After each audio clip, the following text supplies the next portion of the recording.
बिस्मिल्लाहिर्रहमानिर्रहीम अस्सलाम वालेकुम। आज हम अपना न्यू चैप्टर स्टार्ट कर रहे हैं, जिस चैप्टर का नाम जो है वो है सॉल्विंग अ बायोलॉजिकल प्रॉब्लम। इस चैप्टर के नाम से ही बिल्कुल क्लियर है कि इस चैप्टर में हम क्या पढ़ेंगे। इस चैप्टर में हम बायोलॉजिकल प्रॉब्लम से रिलेटेड स्टडी करेंगे। यहाँ पर इस चैप्टर के कुछ ऑब्जेक्टिव्स हैं, जिसको हम बायोलॉजिकल मेथड कहते हैं।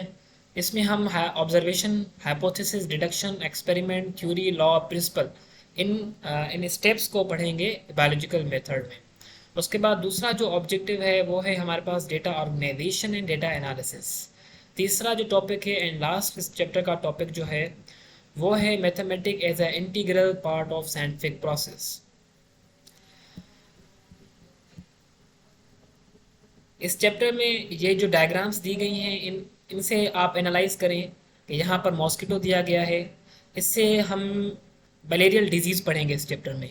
ये ब्रेन जो है आपको शो कर रहा है कि how to observe biological problem and how to solve this microscope. ये शो कर रहा है कि how to solve this biological problems. जो हमारे पास साइंस सब्जेक्ट है वो एक स्टडी है नेचर की। हमें नेचर बताता है लिविंग ऑर्गेनिजम्स की फितरत, जिसको हम कहते हैं। लिविंग ऑर्गेनिजम्स कैसे रहते हैं, किस तरह उनमें जो प्रॉब्लम्स आती हैं उनको हाउ टू सॉल्व, ये उनकी पूरी जो मैकेनिज्म है उनका, लिविंग ऑर्गेनिजम्स का नेचर उनकी बताना हमें साइंस सब्जेक्ट बताता है। साइंस में भी नेचुरल साइंस में बताती है इनके बारे में, लिविंग ऑर्गेनिजम्स के बारे में, जो बायोलॉजी में हम पढ़ते हैं।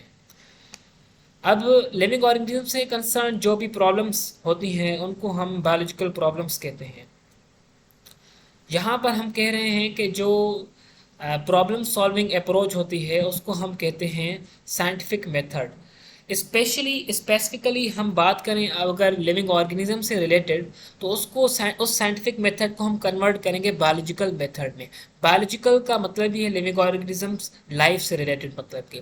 तो इसलिए वो प्रॉब्लम्स जो कि लाइफ से रिलेटेड हो उनको सॉल्व करने के लिए जो मेथड है हमारे पास उसको सिंपली हम बायोलॉजिकल मेथड कहते हैं।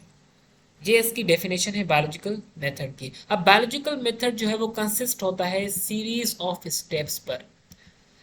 वो स्टेप्स कौन से हैं? वो स्टेप्स हैं हमारे पास ऑब्जर्वेशन है, हाइपोथेसिस है, एक्सपेरिमेंट है, डिडक्शन है, कंक्लूजन है, थ्योरीज, लॉज, प्रिंसिपल, ये वगैरह हमारे पास सारे स्टेप्स हैं किसके, बायोलॉजिकल मेथड के, जिसके थ्रू हम इन्वेस्टिगेट करते हैं कि अपने प्रॉब्लम को, स्पेसिफिक क्वेश्चन को अबाउट द नेचुरल वर्ल्ड। यहाँ पर डेफिनेशन दी गई है किसकी, बायोलॉजिकल मेथड की। कह रहा है कि the system of advancing knowledge by formulating a question, collecting data and it thought, observation, experiment, tasting a hypothesis, answer about living things is called a biological method. मतलब कि बायोलॉजिकल प्रॉब्लम से related हम question को formulate करेंगे पहले, और हमारे पास question आया उसको फॉर्मुलेट करेंगे, उस पर कलेक्ट करेंगे डेटा, ऑब्जर्वेशन बनाएंगे। ऑब्जर्वेशन के थ्रू हम उस पर उसकी डेटा कलेक्ट करेंगे उस प्रॉब्लम पर, फिर उस पर एक्सपेरिमेंट परफॉर्म करेंगे। किसके बेस पर? हाइपोथेसिस के बेस पर। अब हाइपोथेसिस है क्या, आगे बढ़ते हैं हम। इसको हम कहते हैं बायोलॉजिकल मेथड। यहाँ पर एक वेन डायग्राम दी गई है जिसको हम कहते हैं बायोलॉजिकल प्रॉब्लम। जहाँ पर है ये, इसमें एक्सप्लेन किया गया है होल बायोलॉजिकल मेथड। अब हमारे पास कोई बायोलॉजिकल प्रॉब्लम है, सपोज करते हैं यहाँ पर मलेरिया की एग्जांपल है। ये डिजीज़ है एक जो कि बहुत वॉस्ट डिजीज़ पहले कंसीडर की जाती थी। इसको ये किलर डिजीज़ भी इसको कहा जाता था पहले के ज़माने में, क्योंकि पहले इसका कोई भी इलाज नहीं था, इसका कोई क्योर नहीं था। अब उससे रिलेटेड हम पहले ऑब्जर्व करेंगे उसको, वो जो प्रीवियस नॉलेज है उस डिजीज़ के बारे में उसको मद्देनज़र रखते हुए उसकी बेसिस पर हम ऑब्जर्वेशन बनाएंगे, उसकी कोई स्टेटमेंट बनाएंगे, उस पर उसको एनालाइज करेंगे उस डिजीज़ को। उसके बेस पर, ऑब्जर्वेशन के बेस पर हम देंगे हाइपोथेसिस। अब हाइपोथेसिस क्या है? हाइपोथेसिस एक टेंटेटिव स्टेटमेंट होती है। टेंटेटिव स्टेटमेंट, आप इसको गेस भी कह सकते हैं कि यहाँ पर हम एक स्टेटमेंट देते हैं जो कि ख्याली पुलाव की तरह होती है। मतलब कि हमें पता नहीं है कि वो आइदर इट इज़ राइट और आइदर इट इज़ रॉन्ग, हमें कंफर्म नहीं होती है। उसको हम एक्सप्लेन करते हैं। डिफरेंट बायोलॉजिस्ट के, डिफरेंट साइंटिस्ट के डिफरेंट थॉट्स होते हैं, इसलिए हम इसको रीजनिंग के थ्रू एक्सप्लेन करते हैं। There are the two methods to explain the hypothesis. Number one is inductive reasoning and number two is deductive reasoning. अब इंडक्टिव और डिडक्टिव रीजनिंग की क्या डिफरेंस है इसके बीच में? तो इंडक्टिव रीजनिंग ऐसी रीजनिंग होती है, कोई भी स्पेसिफिक स्टेटमेंट से हम जाते हैं जर्नल स्टेटमेंट की तरफ, उसको हम कहते हैं इंडक्टिव रीजनिंग। डिडक्टिव रीजनिंग में हम क्या करते हैं, कोई जर्नल हम लेंगे स्टेटमेंट, उसकी मदद से हम जाएंगे स्पेसिफिक के थ्रू। अब जो इंडक्टिव होती हैं ये हमारे पास जो होती हैं वो कम ही जो होती हैं स्टेटमेंट वो सक्सेसफुल हो जाती हैं, जो डिडक्टिव होती हैं वो ज़्यादा सक्सेसफुल रहती हैं। उसके बाद हाइपोथेसिस के बेस पर जो हमने स्टेटमेंट दी है उसके बेस पर हम एक्सपेरिमेंट परफॉर्म करते हैं कि आइदर हमारी जो हाइपोथेसिस है वो रॉन्ग है या राइट है। अगर हमारे पास जो डेटा कलेक्ट किया है हमने उसके बेस पर हाइपोथेसिस को एक्सपेरिमेंट सपोर्ट कर रहा है तो वो बन जाएगा थ्योरी। अगर वो सपोर्ट नहीं करेगा एक्सपेरिमेंट तो वो क्या, वो हाइपोथेसिस रिजेक्ट हो जाएगी और हम दूसरी हाइपोथेसिस देंगे जिसको हम कहेंगे न्यू हाइपोथेसिस। आते हैं यहाँ पर, वो थोड़ा सा ओवरव्यू था, अब आते हैं अपने टॉपिक की तरफ कि बायोलॉजिकल प्रॉब्लम में हाइपोथेसिस, डिडक्शन, एक्सपेरिमेंट्स ये होते हैं। बायोलॉजिकल प्रॉब्लम जो है वो हमारे पास सेट ऑफ क्वेश्चन है जिसको सॉल्व करने के लिए हम मेथड यूज़ करते हैं जिसको हम कहते हैं बायोलॉजिकल मेथड। अब प्रॉब्लम्स हमारे पास जो बायोलॉजिकल प्रॉब्लम्स है वो एनवायरनमेंट से रिलेटेड भी हो सकती हैं, इकोलॉजिकल रिलेटेड भी हो सकती हैं, हेल्थ से रिलेटेड भी हो सकती हैं। इस बुक में एग्जांपल हेल्थ से रिलेटेड दी गई है जिसको हम मलेरिया कहते हैं।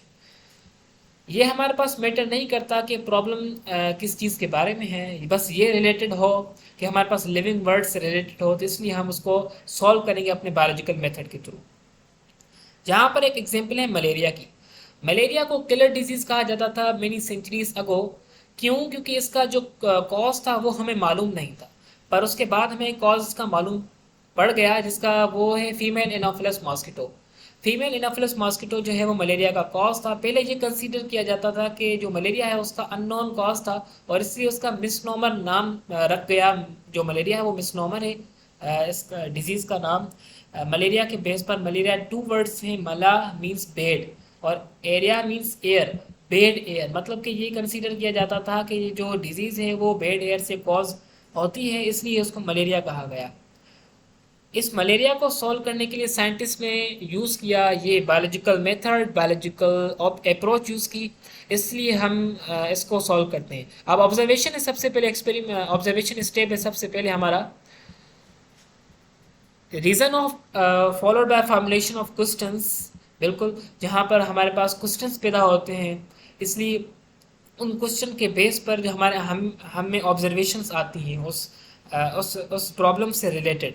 हमारे पास जो ऑब्जर्वेशन है statement of knowledge gain through the sense of qualitative and quantitative. Observation जो है हमें दो वेज से आ सकती हैं, क्वालिटेटिव भी क्वांटिटेटिव भी। क्वालिटेटिवली हम किस तरह ऑब्जर्व करते हैं चीज़ों को, अपने 5 सेंस के थ्रू। हमारे पास सेंस ऑफ साइट है देखने के थ्रू, सेंस ऑफ हियरिंग सुनने के थ्रू, सेंस ऑफ टेस्ट के थ्रू, सेंस ऑफ टच के थ्रू, सेंस ऑफ स्मेल के थ्रू। इन 5 सेंस के थ्रू हम अगर किसी चीज़ को ऑब्जर्व कर रहे हैं तो उसको हम कहेंगे क्वालिटेटिव ऑब्जर्वेशन।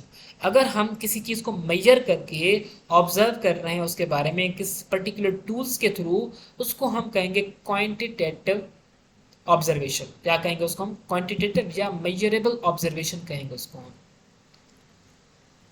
यहाँ पे एक छोटा सा पॉइंट दिया गया है कि क्या है, कह रहा है यहाँ पर about 280 millions people suffer from malaria in over 100 countries and more than 2 million dies every year from this disease. मतलब कि इतनी खतरनाक डिजीज ये कंसीडर की जाती थी पहले क्योंकि इसका इलाज नहीं था उस दौर में। 1880 में एक फ्रेंच फिजिशियन था जिसका नाम लेवेरियन था। उसने ब्लड सैंपल को चेक किया माइक्रोस्कोप में। उसने ये फाउंड किया जो मलेरिया का पेशेंट था उसमें उसको टाइनी क्रिएचर एक मिली। उसको इसने ये टाइनी क्रिएचर मिली ब्लड के सैंपल में, उसको इसने नाम दिया प्लाज्मोडियम का। सो द ऑब्जर्वेशन यहाँ पर उसने बनाई कि क्या बनाई, Plasmodium is present in the blood of malarial patient. जो हमारे पास मलेरियल पेशेंट है उसके ब्लड में प्लाज्मोडियम मौजूद है। तो ये हमारे पास एक ऑब्जर्वेशन बन गई है यहाँ पर। अब ऑब्जर्वेशन के बेस पर हम क्या करेंगे, हाइपोथेसिस देंगे। हाइपोथेसिस हमारे पास की कंपोनेंट होता है साइंटिफिक प्रोसेस का, मतलब कि इट इज़ वेरी इंपॉर्टेंट। यहाँ पर इंटेलिजेंट गेस इसको कह सकते हैं आप। Hypothesis is called as intelligent guess और टेंटेटिव स्टेटमेंट। इसमें कोई साइंटिस्ट या बायोलॉजिस्ट स्टेटमेंट देता है उसके बुनियाद पर, ऑब्जर्वेशन के बुनियाद पर। अब जो हाइपोथेसिस है हमारी, उसको हम पास करेंगे थ्रू द एक्सपेरिमेंटेशन। एक्सपेरिमेंटेशन के आइदर इट इज़ सपोर्टेड और इट इज़ फॉल्सिफाइड, मतलब कि ये हाइपोथेसिस जो है वो एक्सपेरिमेंट के थ्रू सपोर्ट हो रही है या नहीं हो रही है, उसको हम एक्सपेरिमेंट के थ्रू प्रूव करेंगे। इन मलेरियल पेशेंट यहाँ पर इंटेलिजेंट गेस क्या दी गई या टेंटेटिव स्टेटमेंट, जो ख्याली स्टेटमेंट है, आइदर इट इज़ रॉन्ग, ये गलत भी हो सकती है, सही भी हो सकती है, वो हमें एक्सपेरिमेंट बताएगा कि यहाँ पर क्या स्टेटमेंट दी गई। यहाँ पर हमारे पास स्टेटमेंट दी गई कि जो प्लाज्मोडियम है is the cause of malaria. Plasmodium जो है वो कॉज है मलेरिया का। अब ये सही है या नहीं सही, वो हमें आगे चल के पता चलेगा। अब हाइपोथेसिस को एक्सप्लेन करने के लिए मैंने आपको पहले ही बताया, there are the two methods जिनको हम रीजनिंग कहते हैं, inductive and deductive reasoning. Biologist क्या करते हैं, इंफॉर्मेशन कलेक्ट करते हैं जिसको हम हाइपोथेसिस के थ्रू प्रेजेंट करते हैं। There are the two methods to present hypothesis, inductive and deductive. Number one is the inductive. Inductive क्या है, स्पेसिफिक से जर्नल तक, आइसोलेट से जर्नल तक। यहाँ पर एक स्पेसिफिक चीज़ लेंगे हम, जैसे मलेरिया के हम ले रहे हैं कि हमने चेक किया एक पेशेंट जिसके ब्लड के सैंपल में हमें मलेरिया मिला, हमने दूसरा भी चेक किया उसमें भी मिला, तीसरा भी चेक किया उसमें भी मिला। ये आइसोलेटेडली हमने इन पेशेंट्स को चेक किया, इनमें हमें जो है वो ब्लड मिला, ब्लड में क्या मिला, प्लाज्मोडियम मिला।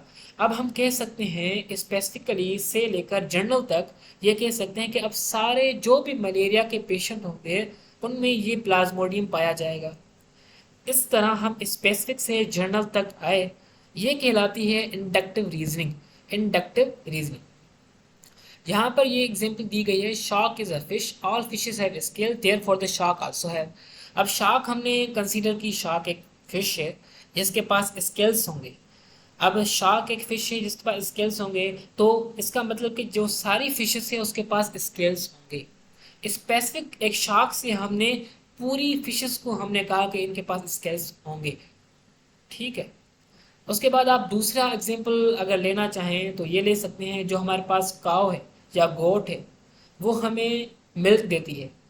इन स्पेसिफिक्स ऑर्गेनिज्म से हम गए कहाँ तक, जर्नल से हम कहेंगे अब कि जो सारे के सारे मेमल्स होते हैं वो हमें मिल्क देते हैं। तो इसका मतलब हम काव से, गोट से गए जर्नल तक, स्पेसिफिक से गए जर्नल तक, मतलब कि यहाँ स्पेसिफिक से जर्नल तक जाने वाली जो रीजनिंग होती है वो इंडक्टिव होती है, मतलब कि सारे के सारे जो मेमल्स हैं हमें वो मिल्क देते हैं।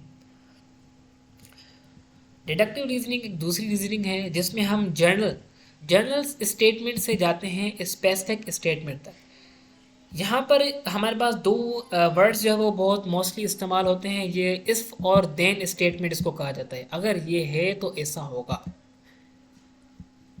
Deductive reasoning can be tested verified bye experiment. Deductive reasoning को हम टेस्ट कर सकते हैं और वेरीफाई कर सकते हैं एक्सपेरिमेंट के थ्रू। अब यहाँ पर इफ़ और देन वर्ड यूज़ करके हम पढ़ेंगे। यहाँ पर एग्जांपल जो है डिडक्टिव रीजनिंग का, if plasmodium is the cause of malaria, ये अब जर्नल बात कर रहे हैं हम, then the all the malarial patients should have plasmodium in their blood. तो सारे के सारे पेशेंट्स में प्लाज्मोडियम मौजूद होगा। हम जर्नल से स्पेसिफिक स्टेटमेंट की तरफ गए तो इसको हम कहते हैं डिडक्टिव रीजनिंग। उसके बाद हाइपोथेसिस के बेस पर हम एक्सपेरिमेंट्स परफॉर्म करते हैं, एक नहीं दो नहीं बहुत सारे एक्सपेरिमेंट परफॉर्म करते हैं। अगर बहुत बार ही ये एक्सपेरिमेंट सपोर्ट कर रहा है हाइपोथेसिस को, हर बार सपोर्ट कर रहा है, तो ये कहेंगे हम एक्सपेरिमेंट अप्रूव है, सपोर्ट कर रहा है हमारे हाइपोथेसिस को, ये बन जाएगा हमारे पास theory. Once a problem has observed, a hypothesis is suggested. Next step, scientific method to design an experiment based on reasoning. ये डिडक्टिव भी हो सकती है, इंडक्टिव भी हो सकती है। इन दोनों के बेस पर हम एक्सपेरिमेंट परफॉर्म करेंगे, जो कि रिपीट करेंगे मेनी टाइम्स ताकि हमें क्लियरिफाई हो सके कि आइदर हमारी हाइपोथेसिस इज रॉन्ग और राइट। तो scientist perform two type of test, एक हमारे पास कंट्रोल ग्रुप है और दूसरा एक्सपेरिमेंटल ग्रुप। एक्सपेरिमेंटल ग्रुप ऐसा ग्रुप होता है जो कि हमें इफेक्टेड हो, और कंट्रोल ग्रुप ऐसा ग्रुप होता है जो कि अनइफेक्टेड हो। अनइफेक्टेड हो वो डिजीज़ में मुब्तला ना हो, और एक्सपेरिमेंटल ग्रुप जो डिजीज़ में मुब्तला हो। ब्लड सैंपल हमने 100 मलेरिया पेशेंट के 100 सैंपल लिए, 100 हमने नॉर्मल पेशेंट्स के जिनको हम कंट्रोल ग्रुप कह रहे हैं उनके सैंपल्स लिए। उन दोनों को हमने एग्जामाइन किया, ऑब्जर्व किया, एनालाइज किया अंडर द माइक्रोस्कोप, जिसको हम एक्सपेरिमेंट कहते हैं। अब हमारे पास ये एक्सपेरिमेंट जो था उसने हमें बताया कि क्या रिजल्ट्स आए हमारे पास। अब हमारे पास रिजल्ट क्या है उसको हम देखेंगे। The results and where you report what happened in the experiment, experiment में क्या हुआ वो हमें बताएगा रिजल्ट। तो रिजल्ट हमें वेरीफाई करेगा। अब हाइपोथेसिस को, जो मलेरिया का केस है उसमें हमारे पास जो भी मलेरियल पेशेंट्स थे उसमें हमें प्लाज्मोडियम मिला उनके ब्लड में, और जो ब्लड सैंपल थे हेल्दी पर्सन के उनमें प्लाज्मोडियम नहीं मिला हमें। वो सारे के सारे ग्रुप्स, जो कंट्रोल ग्रुप्स हम जिनको कह रहे हैं, जिनमें जो हेल्दी थे वो फ्री थे फ्रॉम द मलेरिया, उनके पास कोई भी प्लाज्मोडियम नहीं था। वो मलेरियल डिजीज से फ्री थे, और क्योंकि उनके पास प्लाज्मोडियम नहीं था। अब उसके बाद हम देते हैं कंक्लूजन, जिनको हम नतीजा भी कहते हैं। Final step of scientific method is to developing conclusion. This is where all result experiment are analyzed and determined is reached about hypothesis. If your hypothesis was supported, it's great. If not, repeat experiment or think of other way to improve your procedure. इसमें ये कह रहा है कि अगर आपके experiment हर बार आपकी hypothesis को सपोर्ट कर रहे हैं तो yes, your hypothesis is right. If अगर हर बार रिपीट करने के बाद भी वो सपोर्ट नहीं कर रहे तो now you have to make another hypothesis. आपको अब दूसरी हाइपोथेसिस बनानी पड़ेगी, उस पर फिर एक्सपेरिमेंट परफॉर्म करने पड़ेंगे। मगर इस केस में हमारी हाइपोथेसिस सपोर्ट कर रही है एक्सपेरिमेंट के साथ, तो हम कंक्लूजन दे रहे हैं यहाँ पर कि प्लाज्मोडियम ही है जिसका मलेरिया का कॉज, जो मलेरिया डिजीज़ है वो प्लाज्मोडियम ही कॉज करती है। प्लाज्मोडियम एक हमारे पास ऐसी क्रिएचर है जो कि टैनी है, बिल्कुल। ये बिलोंग करता है प्रोटोक्टिस से, किंगडम प्रोटोक्टिस से, और इसको हम कंसीडर करते हैं प्रोटोजुआ में कंसीडर करते हैं, फाइलम प्रोटोजुआ में। उसके बाद हमारे पास थ्योरी और लॉ है। इनके बीच में क्या डिफरेंस है? साइंटिस्ट जब भी कहता है मेरे पास थ्योरी है तो इसका मतलब उसके पास कोई ना कोई गेस है। Scientist theories on the other hand well tested, scientist की जो थ्योरी होती है वो वेल टेस्टेड होती है अंडर द एक्सपेरिमेंट। अब साइंटिस्ट जब भी थ्योरी देते हैं तो उसको उनकी ऑब्जर्वेशन, उनकी डेटा कलेक्शन के बेस पर, हाइपोथेसिस के बेस पर एक्सपेरिमेंट परफॉर्म करते हैं। लॉट्स ऑफ एक्सपेरिमेंट, बहुत मरतबा एक्सपेरिमेंट परफॉर्म करते हैं। अगर वो बहुत मरतबा सपोर्ट कर रहा है एक्सपेरिमेंट तो वो थ्योरी बन जाता है, उसको हम कहते हैं थ्योरी। जैसे कि यहाँ पर थ्योरी ऑफ इवोल्यूशन है। अब जो थ्योरी और लॉ में जो डिफरेंस है वो थोड़ा ही डिफरेंस है कि थ्योरी जो होती है वो 100% कंफर्मेशन नहीं होती, जो लॉ होता है वो 100% कंफर्म होता है। It is mathematically also proved. Scientific law is a uniform, ये यूनिफॉर्म होता है, कांस्टेंट होता है, फैक्ट ऑफ नेचर, ये चेंज नहीं हो सकता। इररिफ्यूटेबल थ्योरी मतलब वो चेंज नहीं हो सकती, इसको हम कहते हैं लॉ, जो हमारे पास चेंज ना हो पाए। अब बायोलॉजी में लॉज जो है वो बहुत ही कम होते हैं। क्यों? क्योंकि पजलिंग नेचर ऑफ लाइफ जो है वो मिस्ट्री है एक किस्म की। लाइफ जब वो कॉम्प्लेक्स है उसमें हमारे पास बहुत सी चीज़ें आ जाती हैं जो कि अभी तक अनडिस्कवर्ड हैं, और हमें कुछ चीज़ें ऐसी होती हैं जो कभी कभी परेशान कर देती हैं लाइफ के बारे में, क्योंकि it is a complex thing, mystery है। इट इज़ एक किस्म की मिस्ट्री है, आप समझ लें। तो लॉ और थ्योरी में ये डिफरेंस है। लॉ 100% कंफर्म होता है और थ्योरी जो है वो it is not 100% confirm. So this was today's topic. हमारे पास आज का यही टॉपिक था। उम्मीद करता हूँ कि आपको समझ में आया होगा। तो इंशाल्लाह हम नेक्स्ट लेक्चर में इस चैप्टर को कंटिन्यू करेंगे।